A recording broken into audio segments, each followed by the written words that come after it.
Shalom, Assalamualaikum warahmatullahi wabarakatuh. Salam literasi. Halo teman-teman semuanya, perkenalkan nama saya Febrini Albertina Awibawito. Saya berasal dari SMA Negeri 1 Lirong, Kabupaten Kepulauan Talaut, Provinsi Sulawesi Utara. Pada saat ini, saya akan meresensikan sebuah buku yang berjudul Menyibak Langit Menangis.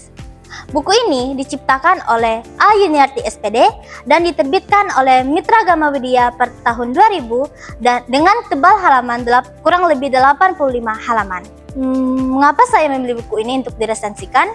Karena buku ini sangat menarik dan membuat saya penasaran tentang fenomena-fenomena alam yang terjadi di alam sekitar kita ini, seperti pelangi, awan, hujan, dan hujan asam. Selain itu, buku ini menjelaskan banyak sekali pembelajaran ilmiah kepada kita. Saya ingin mengetahui bagaimana proses terjadinya fenomena alam tersebut secara ilmiah. Setelah membaca buku ini, saya mendapat pengetahuan baru yang sebelumnya saya tidak ketahui. Buku ini juga mengajarkan kita bagaimana kita bisa peduli terhadap lingkungan dan alam sekitar kita. Buku Menyibak Langit Menangis ini menceritakan kisah seorang remaja yang bernama Rafli yang memiliki rasa ingin tahu yang besar. Ketika berkunjung ke rumah pamannya Helmi, ia memanfaatkan waktunya tersebut untuk bertanya kepada pamannya tentang hal-hal yang membuatnya penasaran. Melalui percakapan yang menarik, paman Helmi menjelaskan bagaimana proses terjadinya fenomena alam tersebut secara terperinci. Perjalanan belajar Rafli dimulai ketika mereka membahas tentang hujan gerimis atau yang biasa orang Jawa Barat bilang dengan hujan poyan dan juga pelangi. Hujan poyan terjadi karena kandungan air di dalam awan terlalu sedikit, sedangkan angin bertiup kencang. Pelangi terjadi karena adanya pembiasan sinar matahari oleh tetesan air hujan.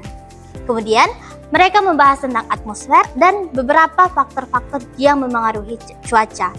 Setelah itu, rasa penasaran Rafli semakin besar ketika mereka membahas tentang awan, tentang proses terjadinya awan, jenis-jenis awan, dan beberapa fenomena alam lainnya seperti halo dan sandikala. Kemudian, setelah memahami awan, mereka melanjutkannya dengan membahas tentang hujan, salju, hujan es, dan juga hujan buatan. Pada bab terakhir, pembahasan berfokus kepada hujan asam yang terjadi karena pencemaran udara akibat aktivitas manusia dan industri. Melalui penjelasan ini, pembaca diajak untuk lebih memahami bahwa kerusakan alam dapat menimbulkan dampak yang besar bagi kehidupan manusia. Buku ini memiliki banyak kelebihan. Penulis berhasil menggabungkan cerita dengan ilmu pengetahuan sehingga pembaca tidak merasa sedang membaca buku pelajaran.